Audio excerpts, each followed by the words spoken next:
তো এত গরমের মধ্যে চেষ্টা করি সকাল সকাল রান্নাবান্নাটা সেরে নেওয়ার। তো তাড়াতাড়ি করে সবজিগুলো কেটেই দেখি রান্না শুরু করে দিয়েছি।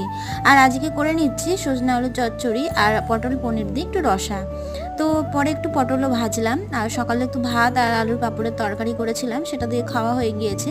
তো এদিকে সজনে চচ্চড়িটা বসিয়ে দিয়েছি, তো এখন পনিরের তরকারিটাও করে নেব। পনিরগুলো প্রথমে ভেজে তুলে নিলাম, আর এখন পটলটা ভেজে নিচ্ছি। পটলটা ওইদিকে ভেজে রেখে দিলাম, তারপরে সজনা চচ্চড়িটা হচ্ছেই, খুব সিম্পলভাবে হালকাভাবে আমি করব। আর এখানে আদা বাটা, জিরা বাটা, টমেটো বাটা এসব দিয়ে নিরামিষভাবেই আজকে রান্নাটা করে নিচ্ছি।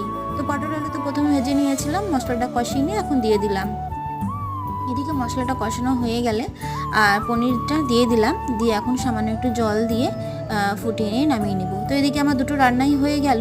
আর এখন অন্যান্য কাজকর্ম রয়েছে, কাছাকাছি স্নান ধান, ঘর দুয়ার গোছানো, এসব তো থাকেই আমার। তো বাসন কোসনগুলো সব মেজে নিয়ে রেখে দিলাম, তারপরে এখন রান্নাঘরটাও